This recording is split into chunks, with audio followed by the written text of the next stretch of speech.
खेती करने की जमीन है उसको बढ़ा नहीं सकते, बट हमें प्रोडक्शन हमें ज्यादा चाहिए तो डेफिनेटली हमें टेक्नोलॉजी के थ्रू प्रोडक्टिविटी को बढ़ा सकते हैं। ओवरऑल मैं समझता हूँ ये जो तीन चार चीजें हैं, जैसे इंफ्रास्ट्रक्चर है, एमएसएमईज है, इंफ्रास्ट्रक्चर की बात करें तो सिर्फ फिजिकल इंफ्रास्ट्रक्चर नहीं, social infrastructure, technological infrastructure, digital infrastructure, इन सब इंफ्रास्ट्रक्चर में फोकस करने की जरूरत है। इंडिया के पास डेफिनेटली इतने सारे चैलेंजेस हैं, बट हमें कैसे उन चैलेंजेस के थ्रू नेविगेट करके फिस्कल प्रूडेंस बना के रखना है, ये बहुत बड़ा चैलेंज सरकार के पास है। और जो मैं समझता हूँ इतने सालों तक सरकार ने इसको बहुत अच्छी तरह से एड्रेस किया है। बिल्कुल। और इसी को अगर हम समझे प्रियदर्शी, क्योंकि IMF, वर्ल्ड बैंक दोनों कह रहे हैं कि ग्लोबल ग्रोथ जो है वो तो स्लो हो रही है, लेकिन इंडिया, भारत अभी भी फास्टेस्ट ग्रोइंग इकोनॉमी बना हुआ है। जब हम बाकी देशों से तुलना करते हैं और भारत की अर्थव्यवस्था को देखते समझते हैं, तो ऐसी क्या बड़ी बातें हैं जो भारत को अभी भी तेजी से बढ़ती अर्थव्यवस्था बनाए हुए हैं, और बजट में कैसे इसकी झलक देखने को मिलती है कि किस तरह के कदम उठाए जा रहे हैं जिनका परिलक्षित होना इंडिया क्या फास्टेस्ट ग्रोइंग इकोनॉमी में दिख रहा है कि अर्थव्यवस्था मजबूत बनी रहेगी? देखिए, मैं थोड़ा सा उसका जो जिक्र कर रहे हैं थोड़ा सा बैकग्राउंड प्रोवाइड करता हूँ कि इंडिया जब शुरू में हम ग्लोबलाइजेशन का दौर था लेट 80s में और अर्ली 90s में, बहुत सारा स्पेकुलेशन था कि हम कैसे ग्लोबलाइजेशन को एम्ब्रेस करें। हमारा इन्फेंट डोमेस्टिक इंडस्ट्री है, हमारे लेबर इंटेंसिव सेक्टर्स है, तो धीरे धीरे कॉशियस ग्लोबलाइजेशन पाथ में हम लोग चल पड़े।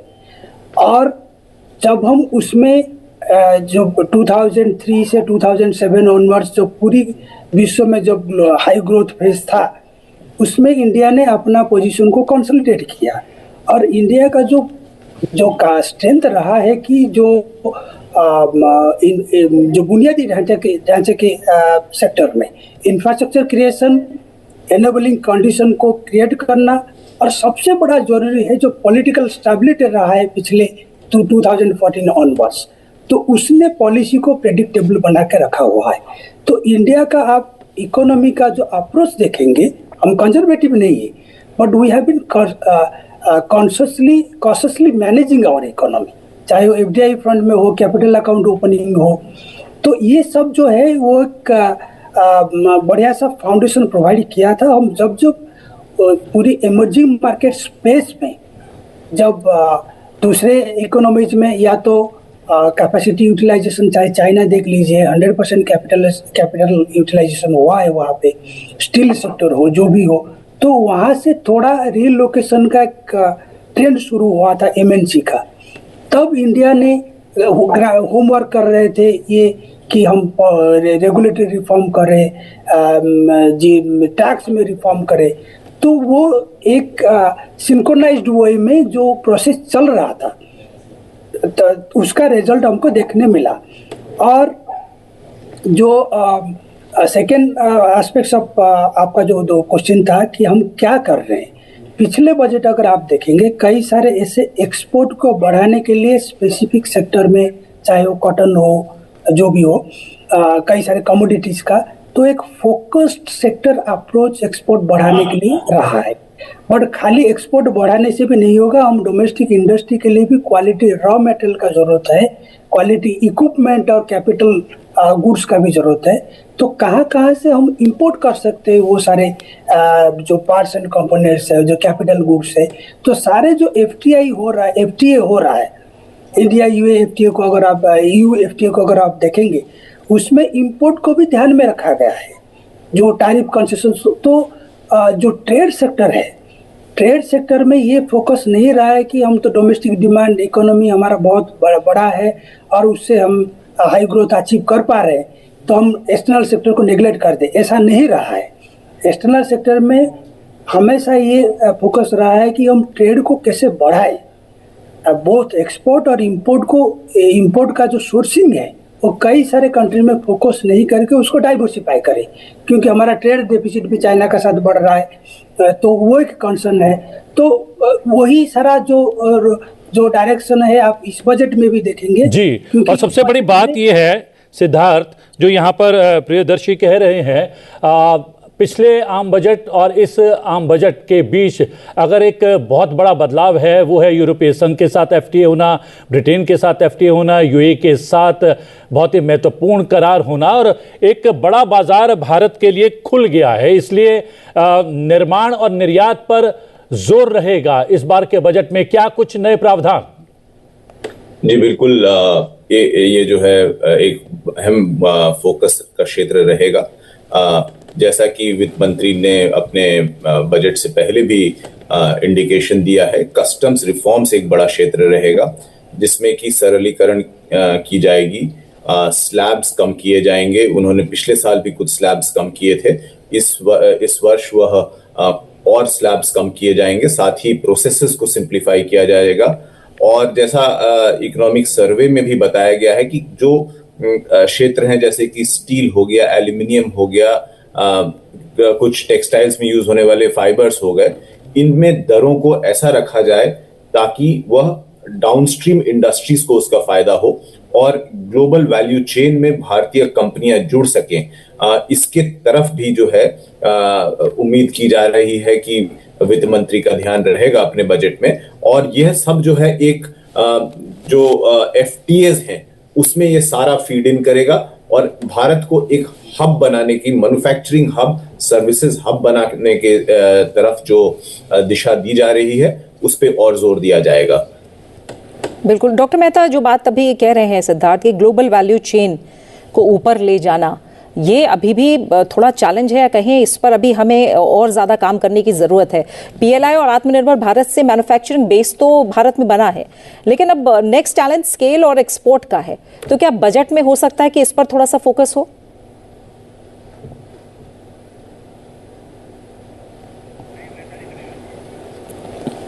डॉक्टर मेहता नहीं है इस समय हमारे साथ जुड़े हुए।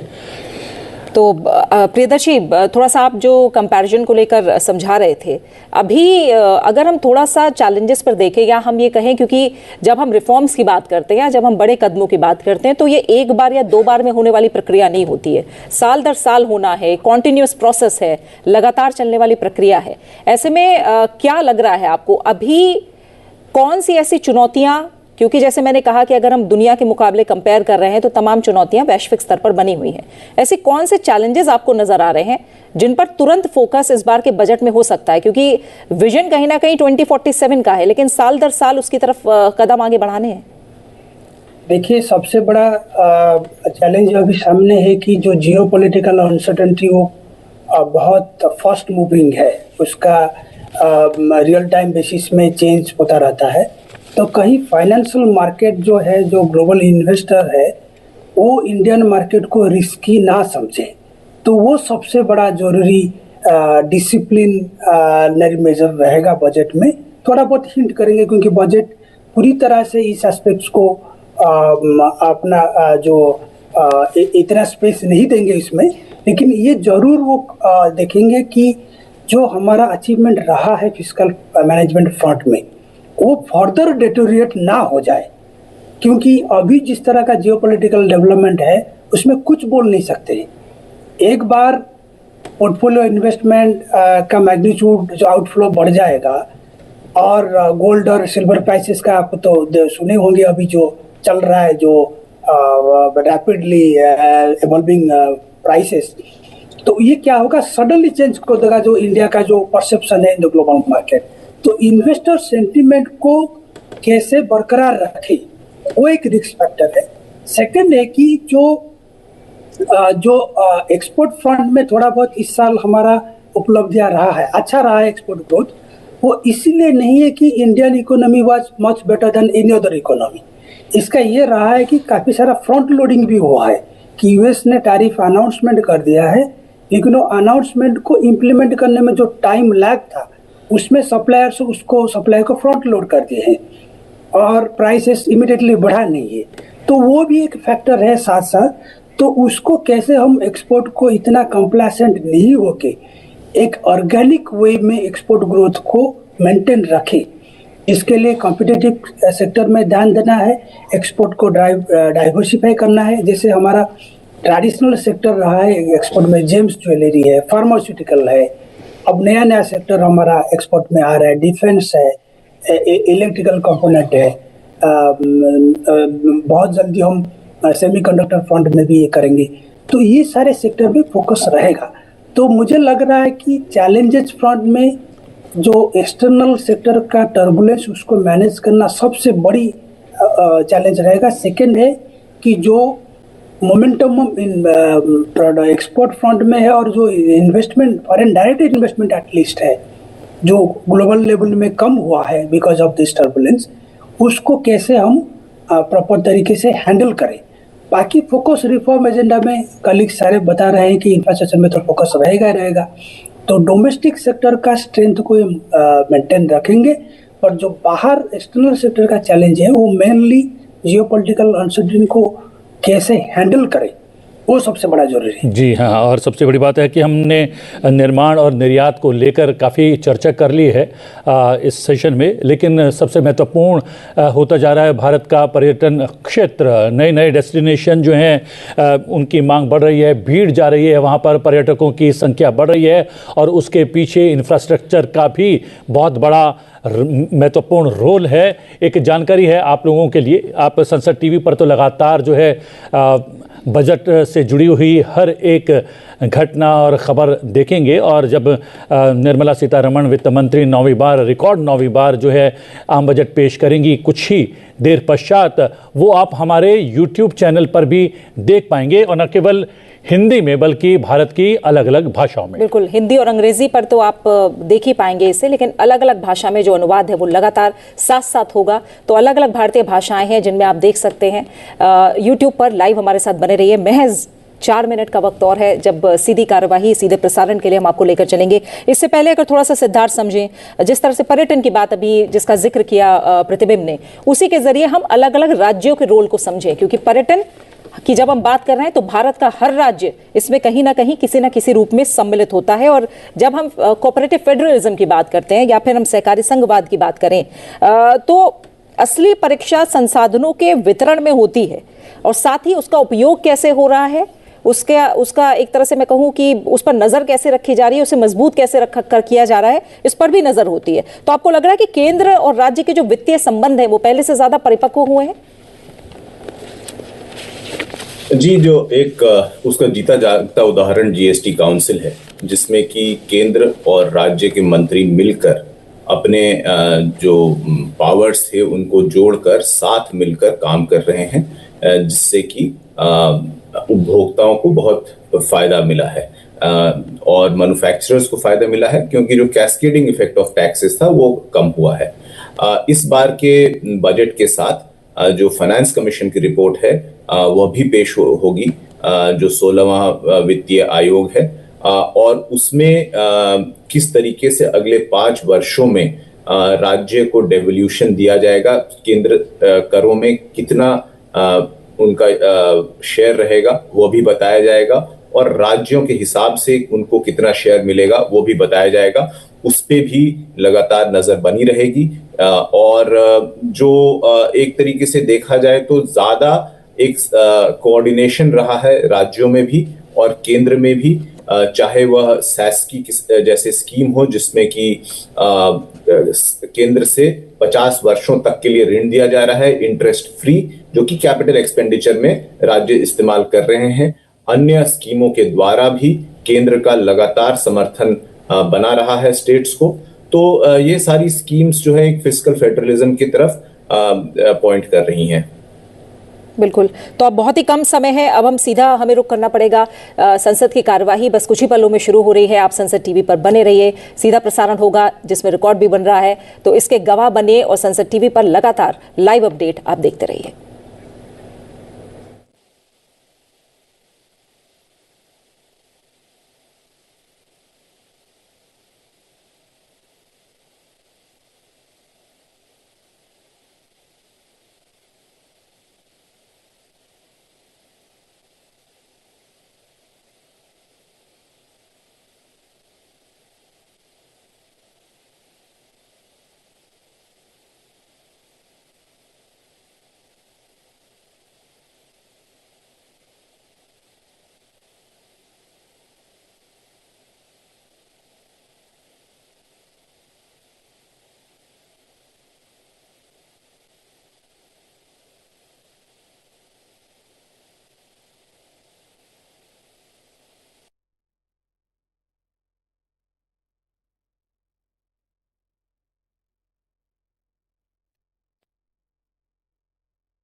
माननीय सभासदों, माननीय अध्यक्ष जी,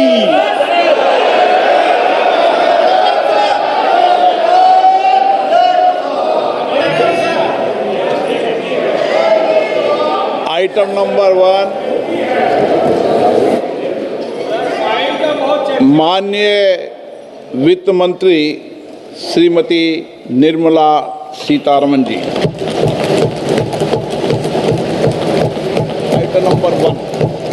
Item number 1.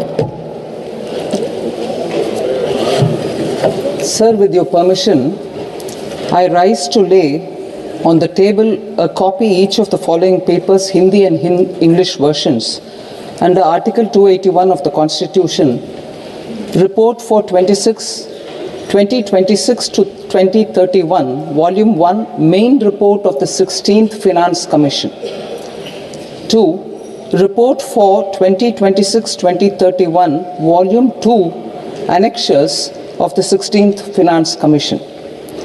Number 3, explanatory memorandum as to the action taken on the recommendations contained in the above report. Item number 2, माननीय वित्त मंत्री Nirmala Sitharaman ji.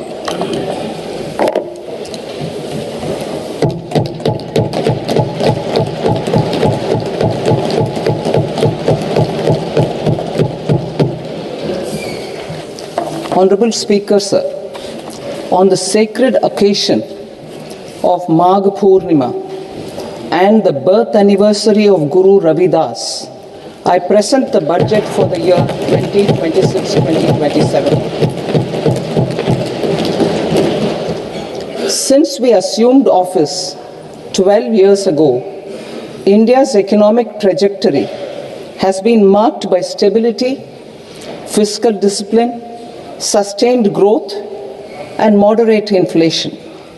This is the result of conscious choices we have made, even in times heightened uncertainty and disruption.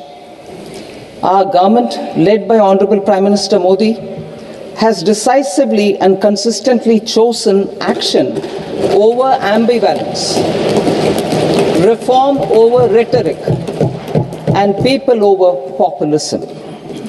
We have pursued far-reaching structural reforms, fiscal prudence and monetary stability, whilst maintaining a strong thrust on public investment. Keeping Atmanirbharta as a lodestar, we have built domestic manufacturing capacity, energy security, and reduced critical import dependencies. Simultaneously, we have ensured that citizens benefit from every action of the government, undertaking reforms to support employment generation, agricultural productivity, household purchasing power, and universal services to people. These measures have delivered a high growth rate of around 7% and helped us make substantial strides in poverty reduction and improvement in the lives of our people. Today, we face an external environment in which trade and multilateralism are imperiled and access to resources and supply chains are disrupted. New technologies are transforming production systems while sharply increasing demands on water, energy, and critical minerals. India will continue to take confident steps towards Vikasit Bharat, balancing ambition with inclusion. As a growing economy with expanding trade and capital needs, India must also remain deeply integrated with global markets, exporting more and attracting stable long-term investment. As I begin Part A, I want to express my gratitude to the people for standing firmly with us as we forge our way together towards becoming one of the largest economies of the world.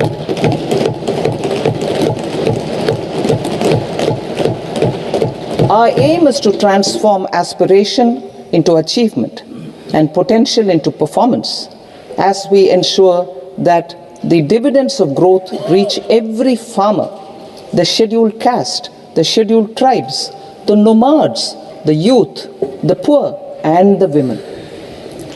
In Vikasit Bharat Young Leaders Dialogue 2026, several innovative ideas were shared with our Prime Minister, which have inspired many of the proposals, making this a unique Yuva Shakti-driven budget.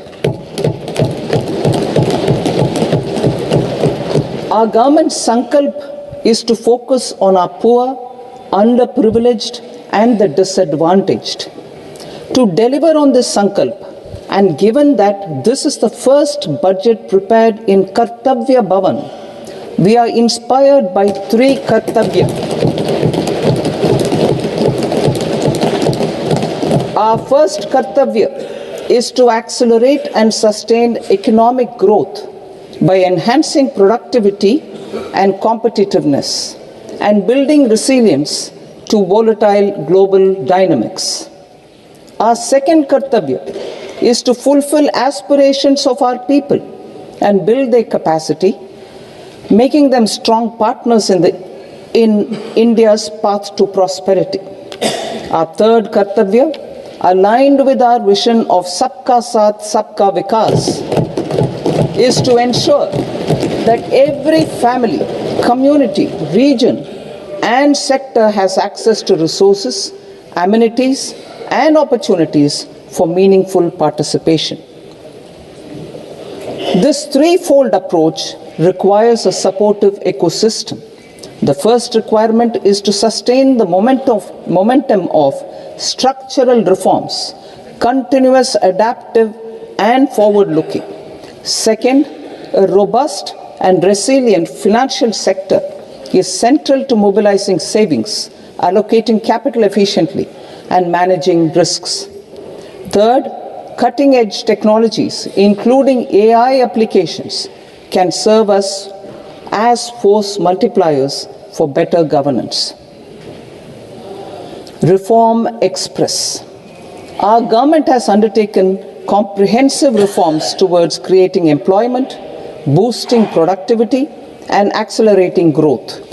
After the Prime Minister's announcement on Independence Day in 2025, over 350 reforms have been rolled out. This includes GST simplification, notification of labor codes, and rationalization of mandatory quality control orders. High-level committees have been formed, and in parallel, the central government is working with the state governments on deregulation and reducing compliance requirements. The Reform Express is well on its way and will maintain its momentum to help us fulfill our Kartavya. I now move to specific proposals. Under our first Kartavya, to accelerate and sustain economic growth, I propose interventions in 6 areas. 1. Scaling up manufacturing in 7 strategic and frontier sectors. 2. Rejuvenating legacy industrial sectors. 3. Creating champion MSMEs. 4. Delivering a powerful push for infrastructure. 5. Ensuring long-term security and stability. And 6. Developing city economic regions. Scaling up of manufacturing in 7 strategic and frontier sectors. Biopharma Shakti, meaning biopharma strategy for health advancement through knowledge, technology, and innovation. India's disease burden is observed to be shifting towards non-communicable diseases like diabetes, cancer, and autoimmune disorders. Biologic medicines are key to longevity and quality of life at affordable costs. To develop India as a global biopharma manufacturing hub,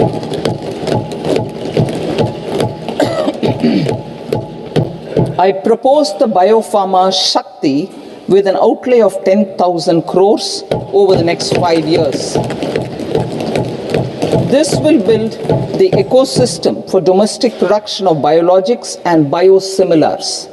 The strategy will include a biopharma-focused network with 3 new national institutes of pharmaceutical education and research, popularly known as NIPERs, and upgrading 7 existing ones. It will also create a network of 1,000 accredited India clinical trials sites.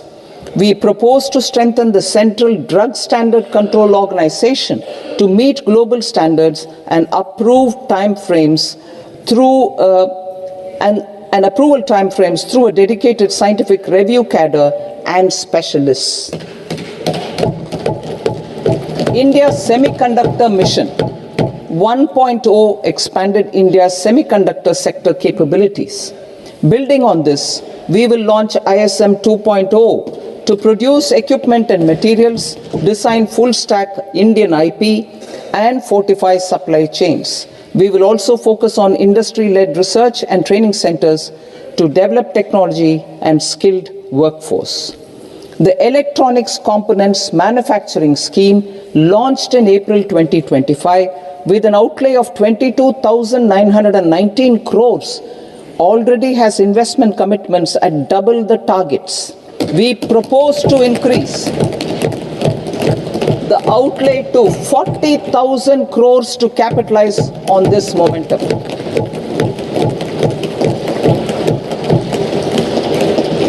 A scheme for rare earth permanent magnets was launched in 2025 November. We now propose to support the mineral-rich states of Odisha, Kerala, Andhra Pradesh, and Tamil Nadu to establish dedicated rare earth corridors to promote mining, processing, research, and manufacturing. To enhance domestic chemical production and reduction import dependency and reduce import dependency, we will launch a scheme to support states in establishing 3 dedicated chemical parks through challenge route on a cluster-based plug-and-play model. Strong capital goods.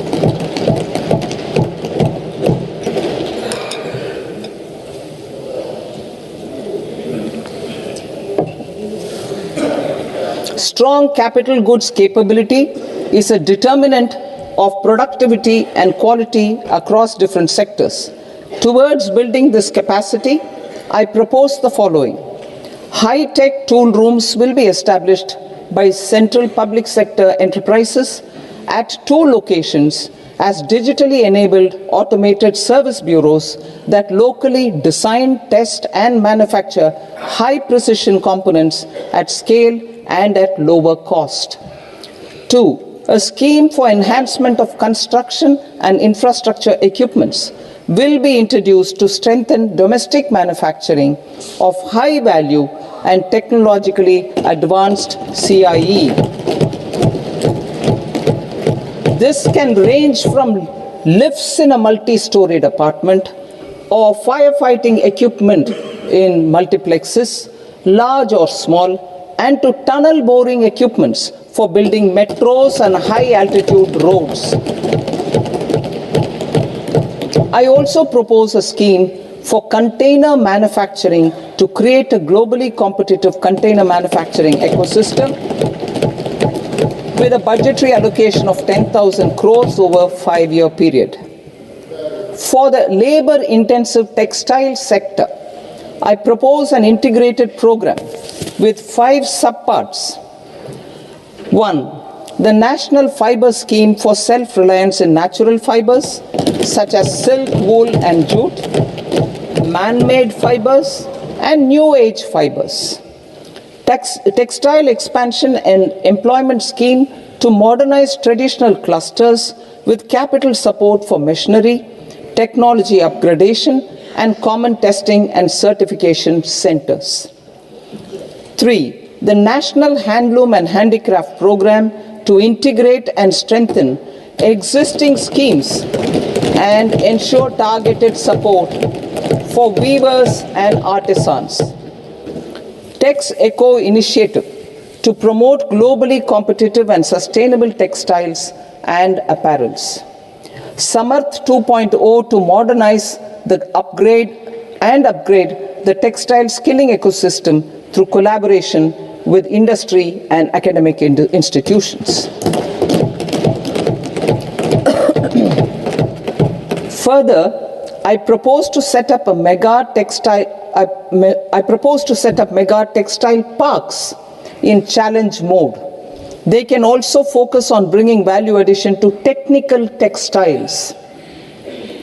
I propose to launch the Mahatma Gandhi Gram Swaraj initiative to strengthen khadi, handloom, and handicrafts.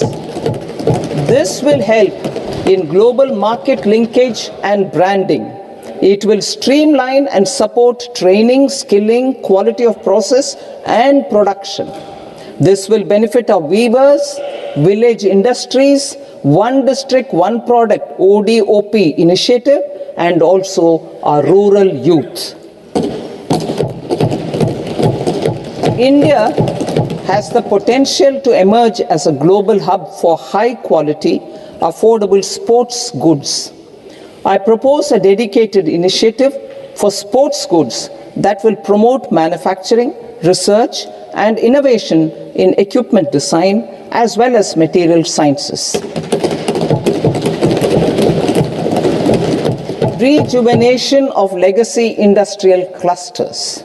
I propose to introduce a scheme to revive 200 legacy industrial clusters to improve their cost competitiveness and efficiency through infrastructure and technology upgradation.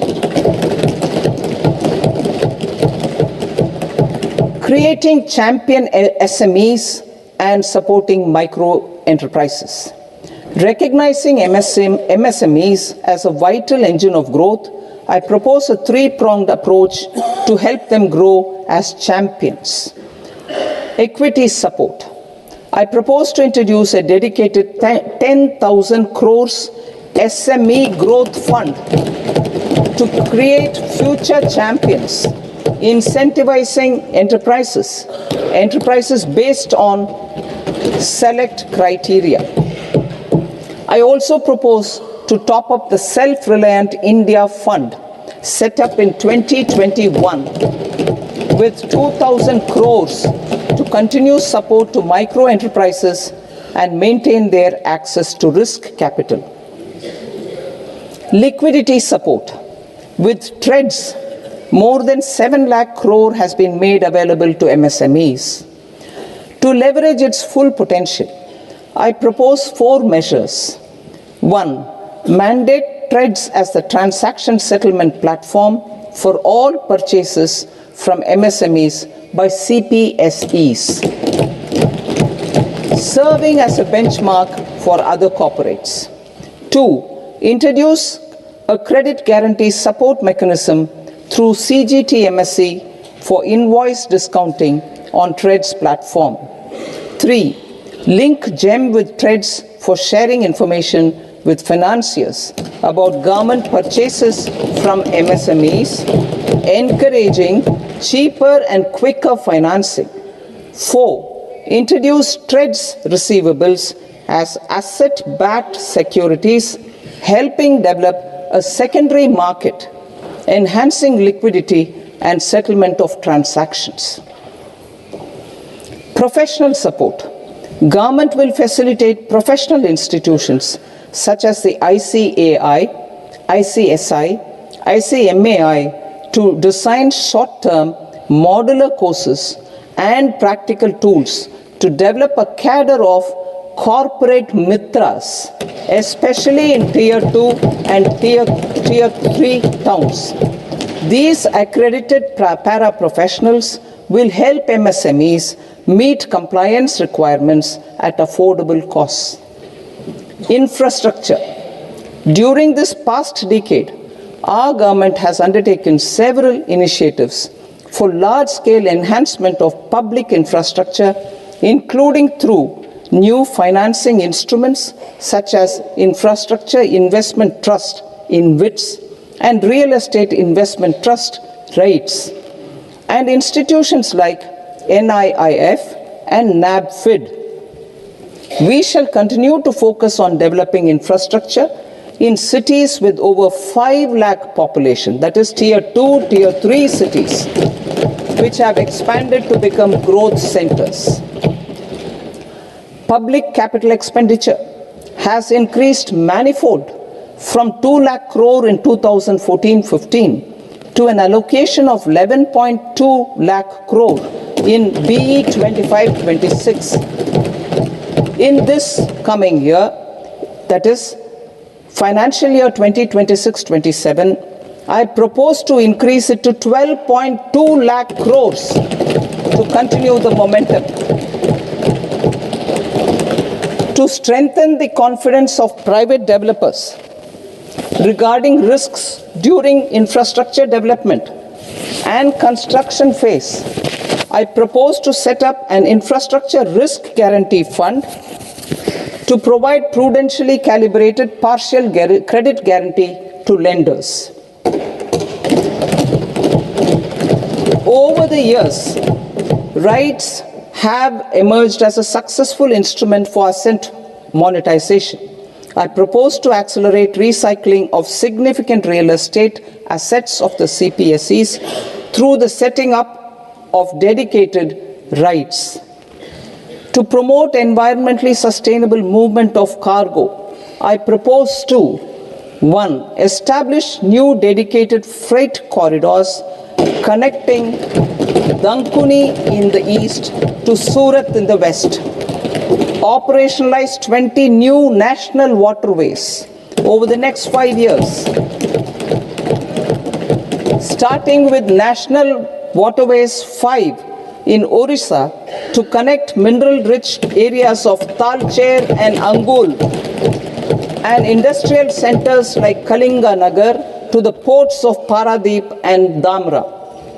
Training institutes will be set up as regional centers of excellence for development of required manpower for these waterways. This will benefit youth in the entire stretch of the waterways to train and acquire skills. Further, a ship repair ecosystem catering to inland waterways will also be set up at Varanasi and Patna. And C, launch a coastal cargo promotion scheme for incentivizing a modal shift from rail to road to increase the share of inland waterways and coastal shipping from 6% to 12% by 2047. To enhance last mile and remote connectivity and promote tourism, I propose to give incentives to indigenize manufacturing of seaplanes. A seaplane VGF scheme will be also introduced to provide support for operations. Carbon capture, utilization and storage. Aligning with the roadmap launched in December 2025, the carbon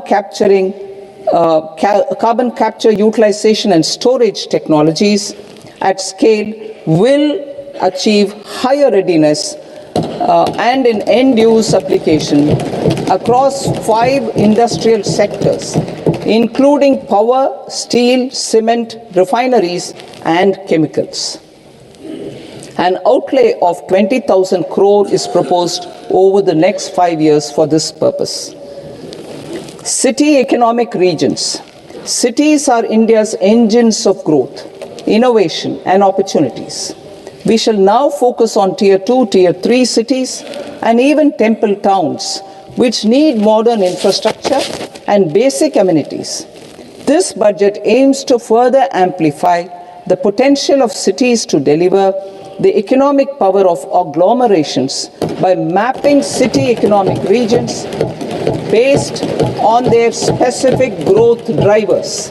An allocation of 5,000 crore per CER over 5 years is proposed for implementing their plans through a challenge mode with a reform-cum-result-based financing mechanism. In order to promote environmentally sustainable passenger systems, we will develop 7 high-speed rail corridors between cities as growth connectors, namely Mumbai to Pune, Pune to Hyderabad, Hyderabad to Bengaluru, Hyderabad to Chennai, Chennai to Bengaluru, Delhi to Varanasi, Varanasi to Siliguri.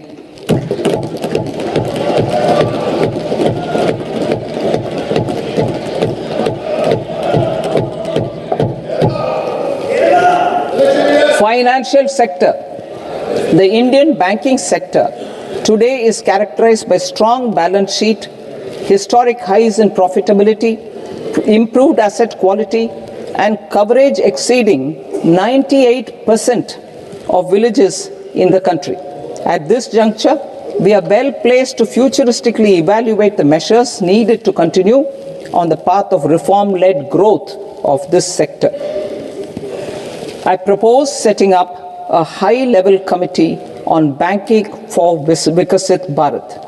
High-level committee on banking for Vikasit Bharat to comprehensively review the sector and align it with India's next phase of growth, while safeguarding financial stability, inclusion, and consumer protection. The vision for NBFCs for Vikasit Bharat has been outlined with clear targets for credit disbursement and technology adoption in order to achieve scale and improve efficiency in the public sector NBFCs. As a first step, it is proposed to restructure the Power Finance Corporation and Rural Electrification Corporation.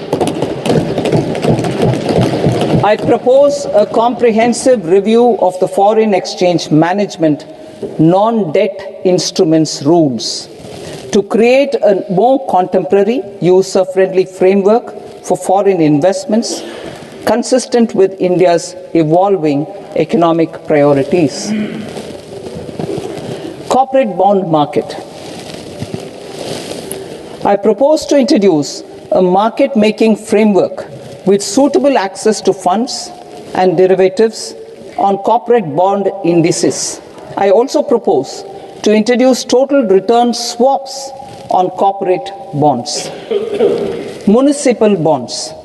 To encourage the issuance of municipal bonds of higher value by larger cities, I propose an incentive of 100 crore rupees for a single bond issuance.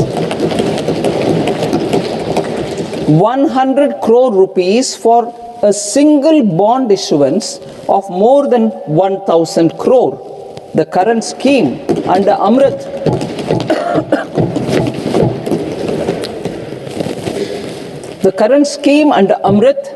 which incentivizes issuances up to 200 crores only, will also continue to support smaller and medium towns. That will also continue to support the smaller and medium towns. Ease of doing business. Individual persons resident outside India, PROI, will be permitted to invest in equity instruments of listed Indian companies through the Portfolio Investment Scheme.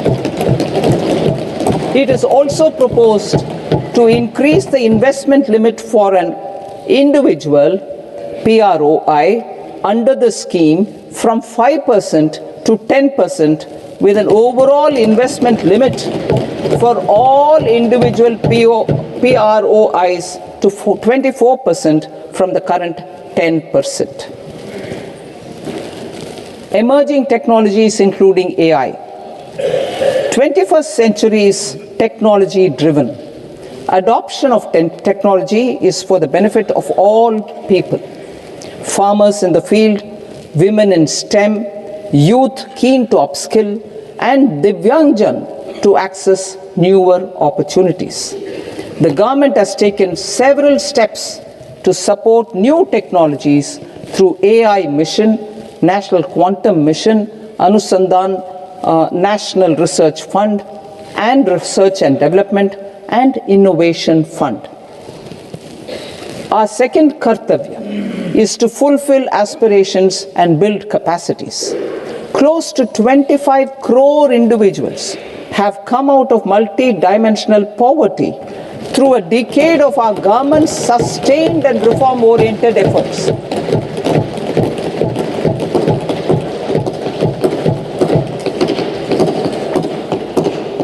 Our government has therefore decided to place a renewed emphasis on the service sector to provide a pathway to fulfilling aspirations of a youthful India with the following measures. I propose to set up a high-powered education to employment and enterprises standing committee to recommend measures that focus on services sector as a core driver of Vikasit Bharat. This will make us a global leader in services with a 10% global share by 2047. The committee will prioritize areas to optimize the potential for growth, employment, and exports. They will also assess the impact of emerging technologies, including AI, on jobs and skill requirements and propose measures thereof. To create a range of skilled career pathways, a new range of skilled career pathways for our youth, I propose interventions in the following sectors. Health. Existing institutions for allied health professionals will be upgraded and new AHP institutions established in private and government sectors. This will cover 10 selected disciplines, including optometry, radiology, anesthesia, OT technology, applied psychology and behavioral health, and add 1 lakh AHPs over the next 5 years. A strong care system covering geriatric and allied care services will be built. A variety of NSQF-aligned programs will be developed to train multi-skilled caregivers, combining core care and allied skills such as wellness, yoga, and operation of medical assistive devices. In the coming year, 1.5 lakh caregivers will be trained.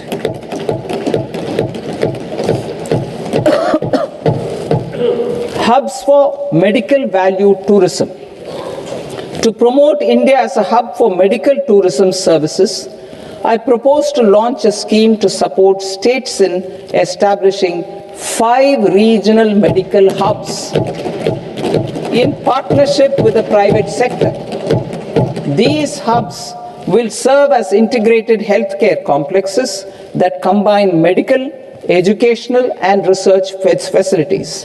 They will have Ayush centers, medical value tourism facilitation centers, and infrastructure for diagnostics, post-care, and rehabilitation.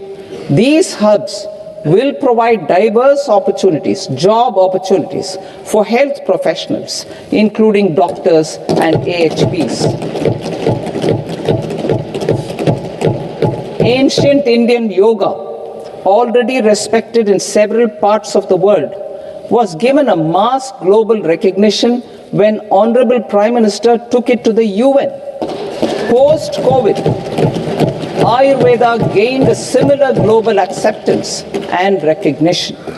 Exporting quality Ayurveda products helps farmers who grow the herbs and youth who process the products. To meet growing global demand, a few more steps are being taken. I propose to 1. Set up 3 new All India Institutes of Ayurveda. 2. Upgrade Ayush pharmacies and drug testing labs for higher standards of certification ecosystem and make available more skilled personnel. 3. Upgrade the WHO Global Traditional Medicine Center in Jamnagar to bolster evidence-based research, training, and awareness for traditional medicine. Animal husbandry. Livestock contributes to close to 16% of farm income. including of poor and marginal households. To scale up availability of veterinary professionals by more than 20,000, I propose to roll out a loan-linked capital subsidy support scheme for establishment of veterinary and para-veterinary colleges, veterinary hospitals, diagnostic laboratories, and breeding facilities in private sector. Collaboration between Indian and foreign institutions will also be facilitated. Orange economy. India's animation, visual effects, gaming and comics sector, AVGC sector, is a growing industry projected to require 2 million professionals by 2030. I propose to support the Indian Institute of Creative Technologies, Mumbai, in setting up AVGC content creator labs in 15,000 secondary schools all over the country and 500 colleges. The Indian design industry is expanding rapidly, and yet there is a shortage of Indian designers. I propose to establish, through Challenge Route, a new National Institute of Design to boost design education and development in the eastern region of India. Education. Our government will support states through Challenge Route in creating 5 university townships in the vicinity of major industrial and logistics corridors.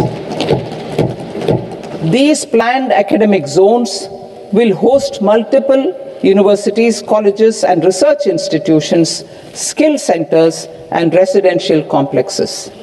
In higher education, STEM institutions, prolonged hours of study and laboratory work pose some challenges for girl students.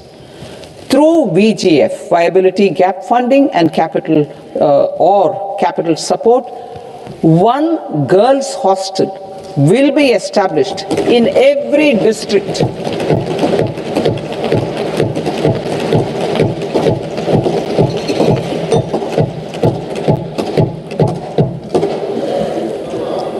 To promote astrophysics and astronomy via immersive experiences. 4 telescope infrastructure facilities will be set up or upgraded. The National Large Solar Telescope, the National Large Optical Infrared Telescope, the Himalayan Chandra Telescope, and the Cosmos 2 Planetarium. Tourism.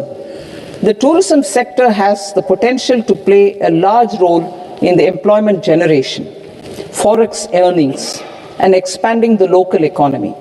I propose to set up a National Institute of Hospitality by upgrading the existing National Council for Hotel Management and Catering Technology. It will function as a bridge between academia, industry, and government. I also propose a pilot scheme for upskilling 10,000 guides in 20 iconic tourist sites through a standardized, high-quality, 12-week training course in hybrid mode in collaboration with the Indian Institute of Management. A national destination digital knowledge grid will be established to digitally document all places of significance, cultural, spiritual, and heritage. This initiative will create a new ecosystem of jobs for local researchers, historians, content creators, and technology partners. India has the potential and opportunity to offer world-class trekking and hiking experience. We will develop ecologically sustainable mountain trails in Himachal Pradesh, Uttarakhand, and Jammu Kashmir.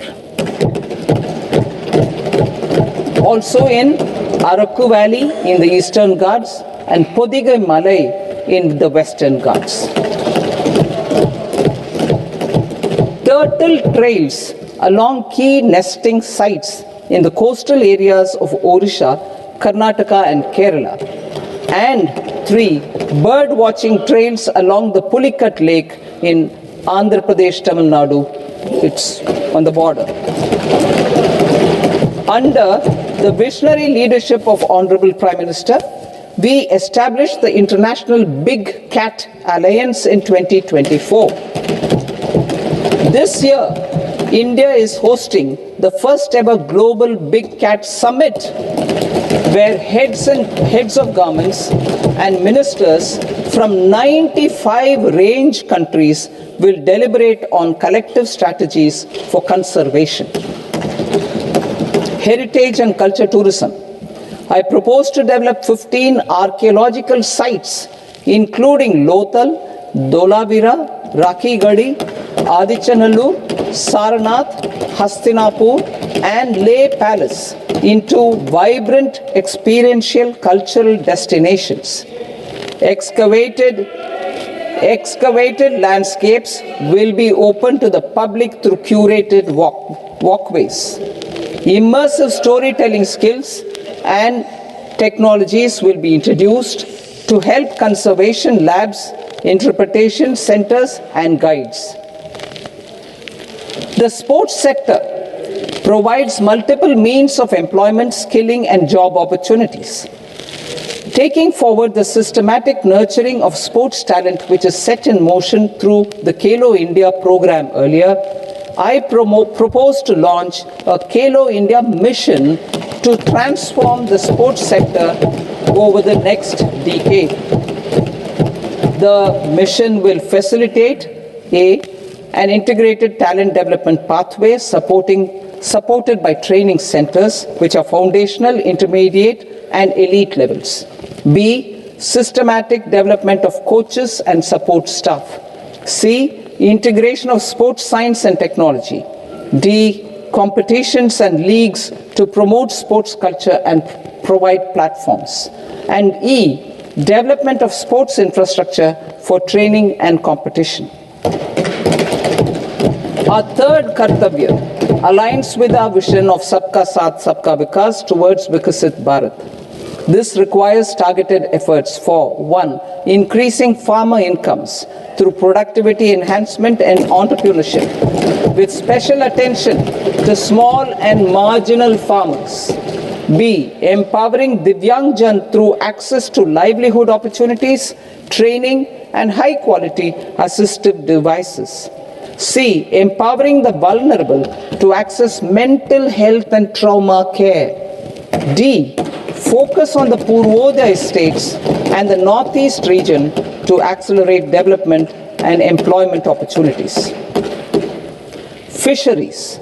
We will undertake initiatives for integrated development of 500 reservoirs and Amrit Sarovars.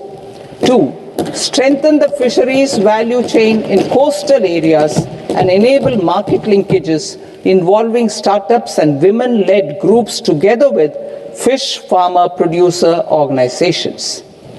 Animal husbandry. To provide quality employment opportunities in rural and peri-urban areas, we will support the animal husbandry sector in entrepreneurship development through a credit-linked subsidy program, B, scaling up and modernization of livestock enterprises, C, enhanced creation of livestock, dairy, and poultry, enhanced creation of livestock, dairy, and poultry-focused integrated value chains, and D, encourage creation of livestock farmer producer organizations. High-value agriculture. To diversify farm outputs, increase productivity, enhance farmers' incomes, and create new employment opportunities, we will support high-value crops such as coconut, sandalwood, cocoa, cashew in the coastal areas. Agar trees in Northeast and nuts such as almonds, walnuts, and pine nuts in our hilly regions. These, all of them, will be supported. India is the world's largest producer of coconuts. About 30 million people, including nearly 10 million farmers, depend on coconuts for their livelihood. To further enhance competitiveness in coconut production, I propose a coconut promotion scheme to increase production and enhance productivity through various interventions, including replacing and non-productive trees with new saplings or plants or varieties in major coconut growing states. A dedicated program is proposed for Indian cashew and cocoa to make India self-reliant in raw cashew and coconut production and processing, enhance export competitiveness, and transform Indian cashew and Indian cocoa into premium global brands by 2030. Sandalwood. Sandalwood is closely linked to India's social and cultural heritage. Our government will partner with state governments to promote focused cultivation and post-harvest processing to restore the glory of the Indian sandalwood ecosystem, to rejuvenate old, low-yielding orchards, and expand high-density cultivation of walnuts, almonds, and pine nuts. We will support a dedicated program to enhance farmer incomes and in bringing value addition by engaging youth. Bharat Vistar, that is virtually integrated system to access agricultural resources. I propose to launch Bharat Vistar, a multilingual AI tool that shall integrate the AgriStack portals and the ICAR package on agricultural practices with AI systems. This will enhance farm productivity, enable better decisions for farmers, and reduce risk by providing customized advisory support. She Marts for rural women-led enterprises. Building on the success of Lakpati Didi program, I propose to help women take the next step from credit-linked livelihoods to being owners of enterprises. Self-help entrepreneur, She Marts will be set up as community-owned retail outlets within the cluster-level federations through enhanced and innovative financing instruments. Empowering Divyangjan. Divyangjan Kaushal Yojana. Information technology, AVGC sectors, hospitality and food and beverages sectors often offer task-oriented and process-driven roles which are suitable for Divyangjan.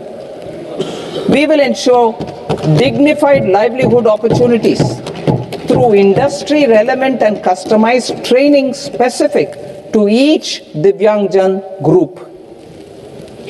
Divyang Sahara Yojana. Timely access to high-quality assistive devices for all eligible Divyangjan is a fundamental need. I propose to 1. Support the Artificial Limbs Manufacturing Corporation of India, ALIMCO, to set up and to scale up production of assistive devices, invest in R&D and AI integration, strengthen PM Divyasha Kendras, and support setting up of assistive technology marts as modern retail style centers where Divyangjan and senior citizens can see, try and purchase assistive products. Reaffirming our commitment to mental health and trauma care. There are no national institutes for mental health care in North India. We will therefore set up a NIMHANS 2 and also upgrade national mental health institutes in Ranchi and in Tezpur as regional apex institutions. Emergencies expose families, particularly the poor and vulnerable, to unexpected expenditure. We will strengthen and increase these capacities by 50% in district hospitals by establishing emergency and trauma care centers. Focus on Purvodaya states and northeastern regions. Purvodaya, I propose the development of an integrated East Coast industrial corridor with a well-connected node at Durgapur, creation of 5 tourism destinations in 5 Purvodaya states, and the provision of 4,000 e-buses. Buddhist sites in northeastern region. The northeastern region is a civilizational